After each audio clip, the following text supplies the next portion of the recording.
Queridos amigos, bienvenidos a un nuevo repaso de la lección de Escuela Sabática, donde buscamos estudiar la palabra de Dios a través del lente de la lección. Así que quiero invitarte a que me acompañes a buscar a Dios en oración. Señor, en este momento vamos a estudiar tu palabra a través de la lección. Gracias porque tenemos este folleto que es una guía, Señor, para entender tu palabra. Danos de tu Santo Espíritu y permite que las lecciones que tienes para nosotros podamos aprenderlas. En el nombre de Jesús, amén. Bien, el título de la lección de esta semana es ¿Cómo vivir la ley? Y el texto clave se encuentra en Éxodo 20, 22 y 23 y dice de la siguiente manera: El Señor dijo a Moisés, así dirás a los israelitas, ustedes han visto que les hablé desde el cielo. No hagan ningún dios de plata ni de oro para ponerlo junto a mí. Saben, hermanos, Dios deseaba que su pueblo fuera particular, que fuera diferente a las demás naciones. Por eso le entregó su ley. Y ya vimos la semana pasada cómo Dios entregó su ley, cómo el pueblo debería prepararse para recibir la ley del Señor. También Dios quería que se establecieran como una nación, como una comunidad donde Él fuera el centro de toda la adoración. Y saben, en cualquier cultura, hermanos, tenemos leyes y las leyes reflejan el carácter de quienes promulgan esas leyes. La lección menciona el ejemplo del faraón cuando ordenó matar a estos niños. Es decir, esta ley reflejaba el carácter de faraón. Imagínense una ley donde manden a matar a los bebés, a los recién nacidos.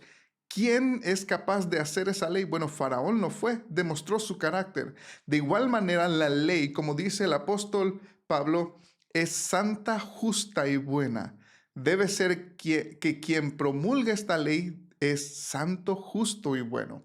Quiere decir, hermanos, que esta ley que Dios promulgó en el Sinaí y que escribió con su propio dedo es buena para nosotros. Muy contrario a lo que se enseña hoy en día en las diferentes iglesias cristianas. La ley fue abolida en la cruz, la ley es un yugo. No, nada de eso. La ley es buena para el ser humano. Es más, la ley de Dios, dice la lección, es una revelación acerca de Él, de su bondad, amor, valores, rectitud y oposición al mal. Es más, imaginemos que todo el mundo hoy guardara la ley de Dios. ¿Cómo sería nuestra sociedad? Obviamente que la ley genera, como dice la lección, una vida abundante si la obedecemos y nos pone en resguardo de peligros y calamidades. El respeto a Dios, a los demás y a los valores de la vida es la base del sistema legislativo divino. Así que bueno, vamos a ir al repaso de la lección y comencemos con el día domingo. El día domingo lleva por título El Código del Pacto. Y saben, hermanos, con la entrega de la ley en el Sinaí, Dios sentó las bases para enseñar a su pueblo cómo vivir en santidad. Y obviamente, Dios tuvo que explicar, ser específico en ciertas cosas para que pudiese el pueblo vivir correctamente. Imagínense qué bonito sería que toda la vida tuviera un manual de cómo actuar en diferentes circunstancias. Si sucede esta situación, actúa de esta manera, después hace esto, esto y esto. ¿Saben? Eso fue lo que hizo Dios con el pueblo de Israel. Qué maravilla de sistema legislativo Dios le dio al pueblo de Israel. Y dice aquí, era responsabilidad de los jueces velar para que esas ordenanzas fueran aplicadas correctamente. Es decir, Dios amplió los principios de los 10 mandamientos para que se aplicaran en la vida cotidiana en circunstancias específicas. Y Elena White, cito como dice la lección, en Patriarcas y Profetas, página 282, dice lo siguiente: la mente de la gente, cegada y envilecida por la servidumbre y el paganismo, no estaba preparada para apreciar plenamente los abarcadores principios de los 10 preceptos de Dios. Para que las obligaciones del Decálogo pudieran ser mejor comprendidas y ejecutadas, se añadieron otros preceptos que ilustraban y aplicaban los principios de los 10 mandamientos. Estas leyes se llamaron derechos, porque fueron trazadas con infinita sabiduría y equidad, y porque los magistrados habían de juzgar según ellas. A diferencia de los 10 mandamientos, estos derechos fueron entregados en privado a Moisés, quien había o debía comunicarlos al pueblo.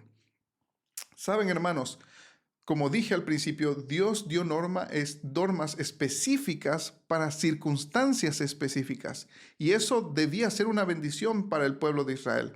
Como dice Elena White, el pueblo venía de una situación de esclavitud, donde ellos no conocían la voluntad de Dios a plenitud como Él se la reveló después en el Sinaí. Y Él quería que ellos aprendieran a vivir los principios de los 10 mandamientos, explicando mejor estas circunstancias. Alguna vez escuché a un pastor decir que en realidad toda la Biblia es una ampliación o explicación de los 10 mandamientos.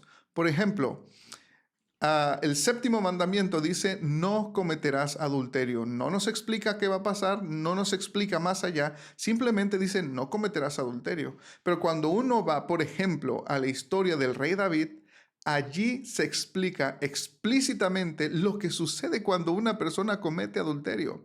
Y es que hoy en día, hermanos y hermanas, podemos ver delante de nuestros ojos la destrucción que causa el cometer adulterio o quebrantar cualquiera de los otros mandamientos de la ley de Dios. Dice la lección, el código del pacto se encuentra registrado en varios capítulos.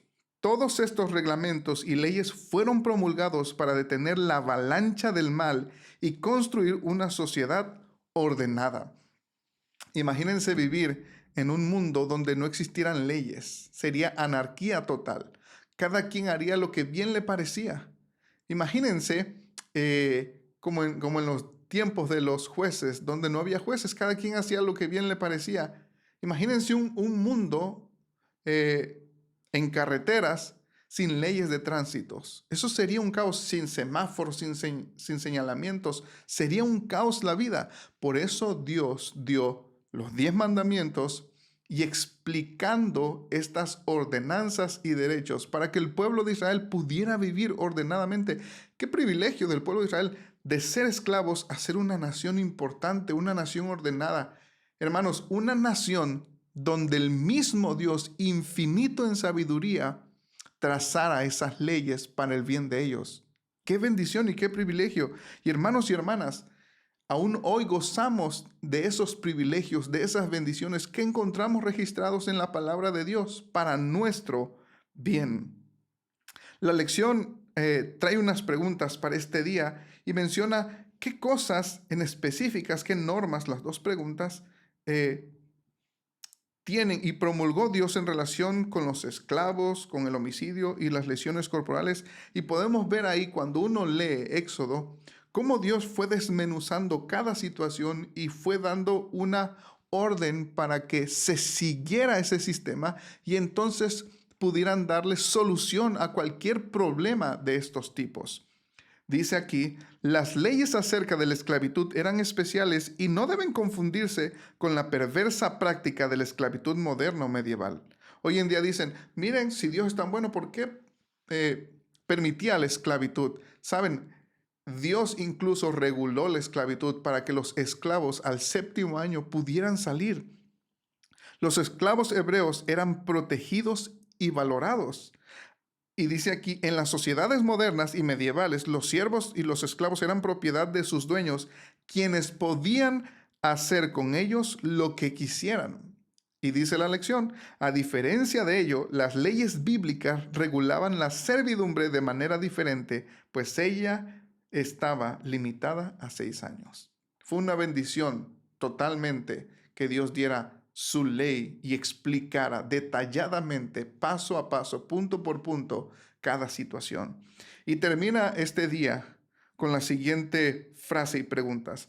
Aunque la perversa práctica de la esclavitud institucionalizada ha sido abolida en la mayor parte del mundo, ¿de qué manera siguen existiendo algunos de sus rasgos distintivos? Es decir, aunque hoy en día no tenemos personas con cadenas y pegándoles ahí, ¿de qué forma el principio de la esclavitud sigue estando en el mundo? Hoy tenemos a personas que compran, todavía algunas personas que las explotan en las calles. Eso es esclavitud. Cuando compran a mujeres y las usan en prostitución, eso es esclavitud. Y sigue diciendo, ¿qué podemos hacer en nuestro propio y limitado ámbito para luchar contra esto? ¿Qué pudiésemos hacer, hermanos, para evitar este tipo de esclavitud moderna?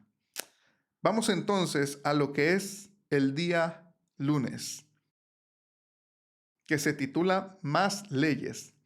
Dice aquí, en su misericordia, Dios instruyó a los jueces acerca de cómo debían tratar a las personas en diversas situaciones relacionadas con los derechos de propiedad. Se enumeran varios casos prácticos indicando, por ejemplo, qué hacer si el toro de alguien atacaba al de un vecino, si la gente robaba un animal doméstico y lo vendía, si los animales pastaban en el campo la viña de otro propietario, si un objeto prestado era robado o si un animal alquilado sufría una herida o moría. Todo esto Dios lo explicó y todo esto Dios fue específico para saber qué hacer en diferentes circunstancias.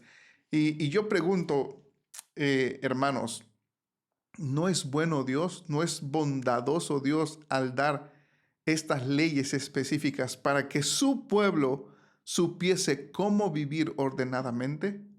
Claro que esto es una gran bendición. Y dice aquí, las leyes de Dios incluían diferentes cuestiones. Había entre ellas ciertas normas específicas contra el menosprecio o la humillación de las personas. Dios no quería que existiera ningún tipo de explotación. En su misericordia, el Señor corrige las tendencias pecaminosas del corazón humano y refrena las inclinaciones naturales. La sociedad debía ser mantenida a salvo, el mal eliminado y las buenas relaciones interpersonales cultivadas. La justicia y el amor deben regir todas las acciones. Quiero que noten cómo Dios actúa. Dios va proponiendo un estilo de vida nuevo y lo va haciendo siendo específico, llamando a la gente a que volteen a ver estas normas que les ayudarían a vivir de una manera correcta. Y es que Dios ¿cómo podemos explicar esto? Nos llama a razonar, a que veamos, a que experimentemos y entonces veamos el resultado bueno que esto tiene para nosotros. Y es que en realidad, hermanos, todo lo que Dios hace para nosotros, que somos sus hijos, es bueno. Lo hace pensando en nuestro bienestar. Israel debía celebrar 3 festividades religiosas principales cada año. Esto también viene en las leyes que Dios le dio al pueblo de Israel. La Pascua o la fiesta de los panes sin levadura en primavera, el Pentecostés o fiesta de la cosecha y también la fiesta de los tabernáculos o de las cabañas o de la recolección en otoño. Así que todo esto Dios lo dio específico al pueblo de Israel. Cómo tratar con ciertas circunstancias cuando la propiedad de otra persona era robada o podía ser maltratada, o qué hacer con cierto animal que era agresivo y lastimaba al de otro. Es interesante que Dios se preocupa por las cosas más mínimas. Esto nos dice de que Dios tiene cuidado de nosotros, hermanos. Dios se preocupa por las cosas pequeñas. Así que no importa lo que estemos pasando en este día, Dios se preocupa por todas las cosas y lo vemos a través de la promulgación de estas leyes. Él se preocupó por cada aspecto de la vida de su pueblo. Vayamos entonces al día martes. El plan original de Dios.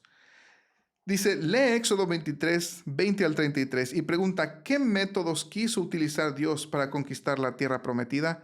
Allí en Éxodo se nos relata lo que Dios quería hacer, cómo Dios quería actuar y cómo Dios le dijo al pueblo de Israel que Él pelearía por ellos.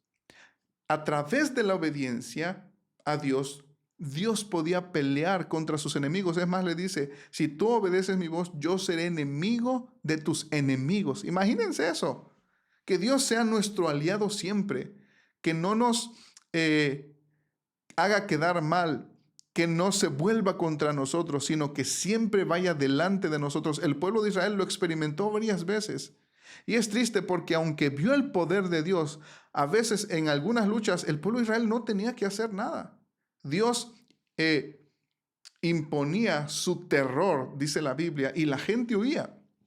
Dice la lección, la intención de Dios no era que los israelitas lucharan por su nuevo territorio, sino que éste les sería otorgado. La tierra prometida había sido prometida a Abraham, Isaac y Jacob, y debería haber sido recibida por Israel como un regalo especial de Dios.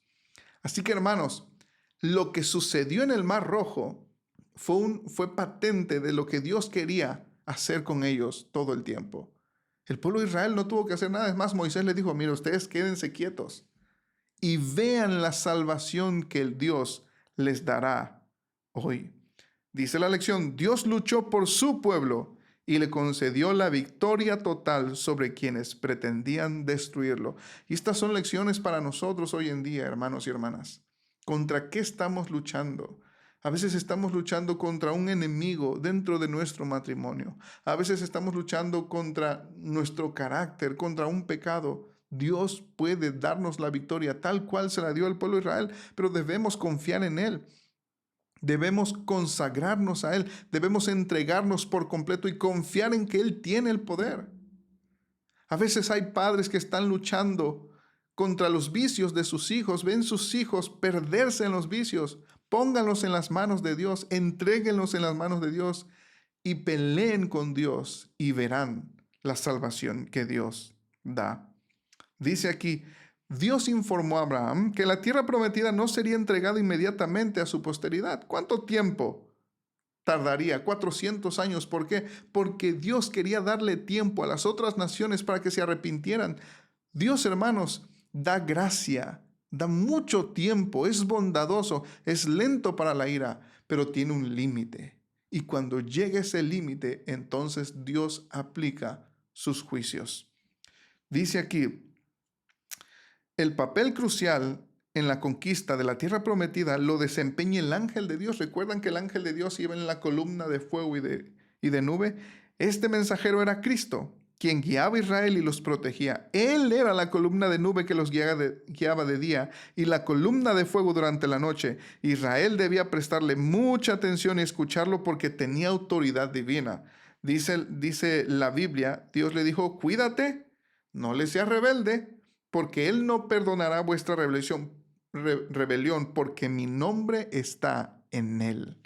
Es decir, este ángel tenía el nombre de Dios, es Dios mismo, el ángel de Jehová, es Cristo mismo. Y termina este día con la siguiente pregunta.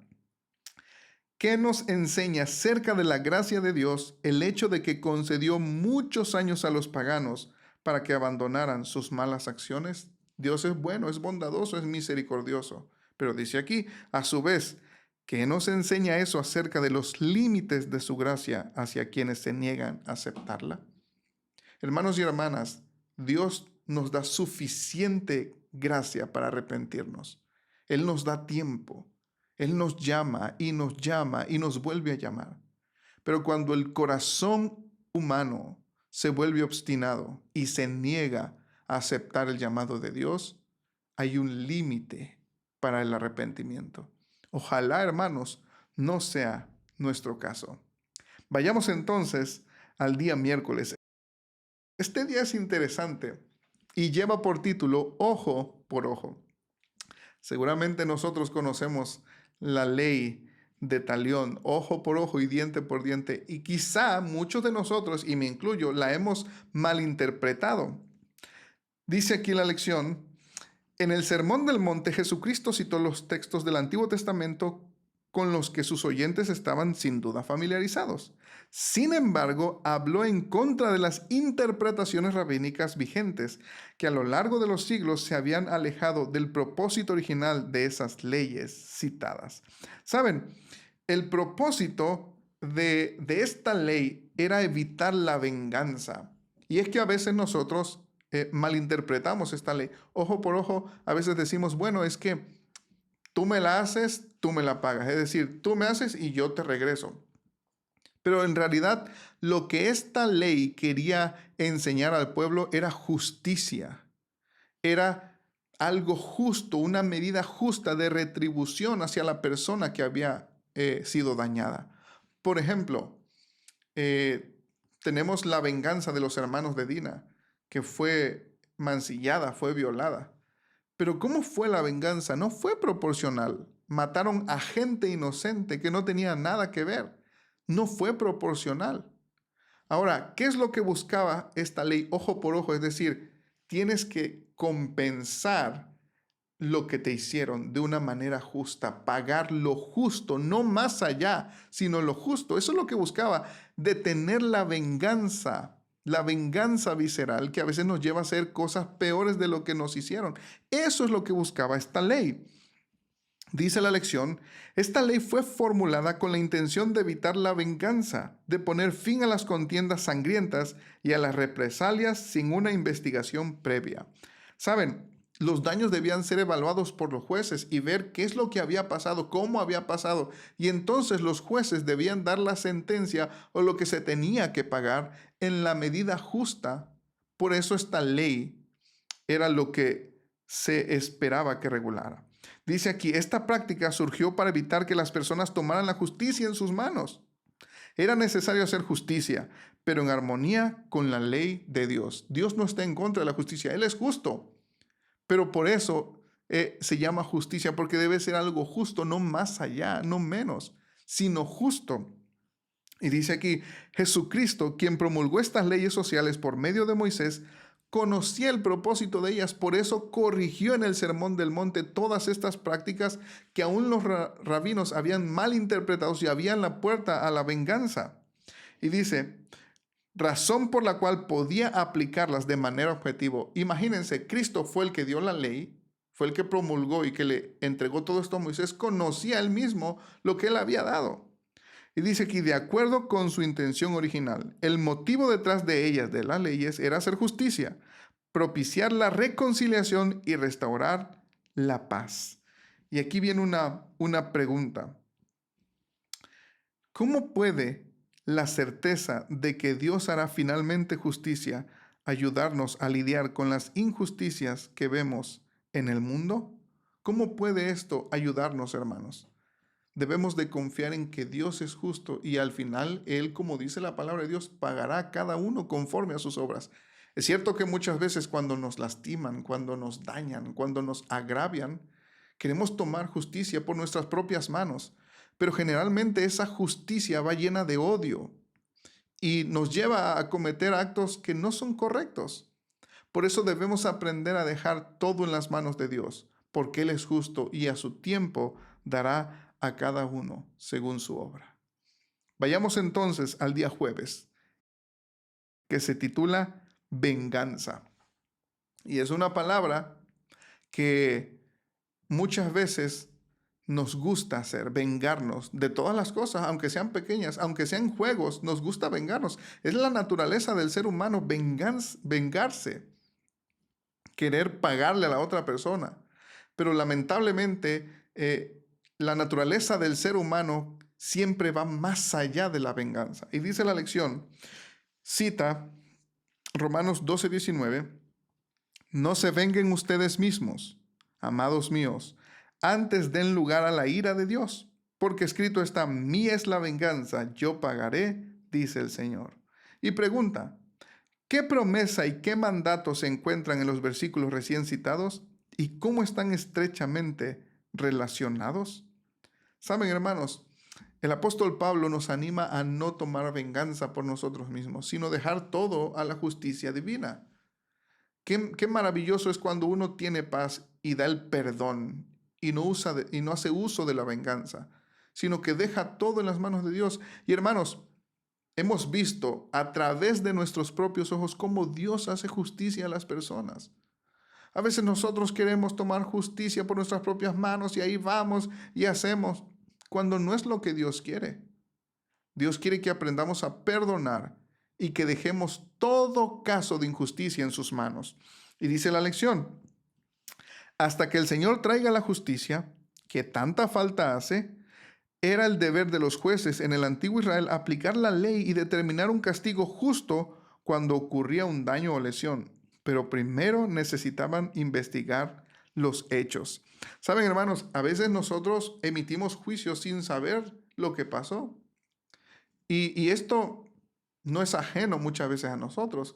Los que tenemos hijos, a veces nos ha pasado que estamos ocupados y nuestros hijos están jugando y de pronto se oye un grito y vamos y dice el niño llorando, es que me pegó. Y vamos y enseguida, antes de preguntar, antes de hacer otra cosa, lo sonamos o lo castigamos.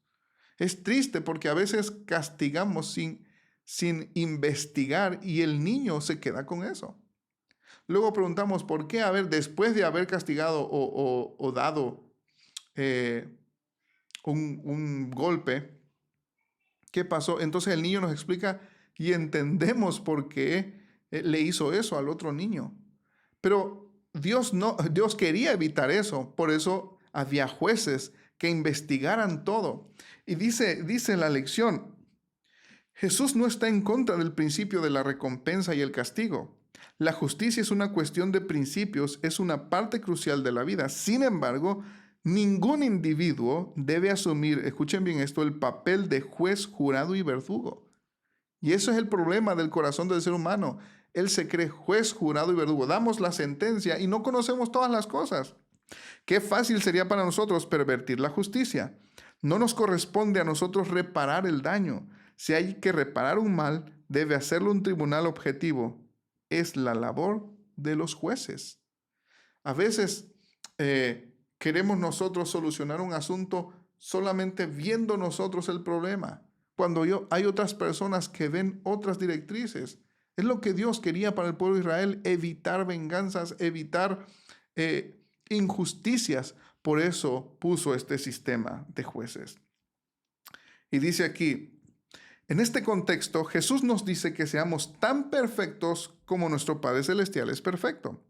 ¿Cómo podemos ser tan perfectos como Dios mismo? El amor desinteresado es la característica primordial de Dios. Él enseña a sus seguidores a amar a sus enemigos y a orar por quienes los persiguen. Y ahora escuchen bien. La verdadera perfección consiste en amar, perdonar y ser misericordiosos. Esa es la verdadera perfección. No dejar de hacer cosas malas, sino ser como Jesús, tener el carácter de Jesús, incluso con quienes no lo merecen. Este principio y las acciones a las que conduce es lo que significa reflejar el carácter de Dios. Y pregunto, hermanos, ¿estamos reflejando el carácter de Dios? Cuando alguien nos daña, ¿cómo actuamos? ¿Cómo reaccionamos?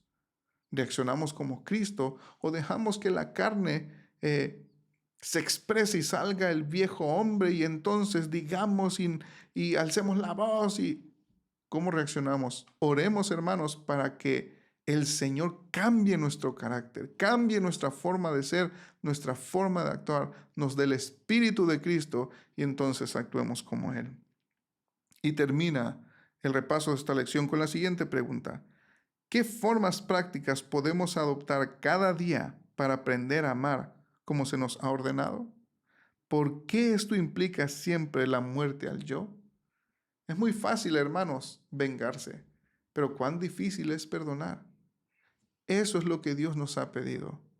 Ahora, si Dios me ha perdonado a mí tantas cosas, ¿cómo no podré yo perdonar a mi hermano? Ojalá, hermanos, que podamos permitir al Espíritu de Dios obrar un cambio en nuestra vida. Y como dije hace un momento, que infunda su Espíritu Santo el carácter de Cristo en nosotros, reflejar su gloria y entonces las personas vean que Cristo mora en nosotros, aprendamos a amar, a perdonar y a ser misericordiosos.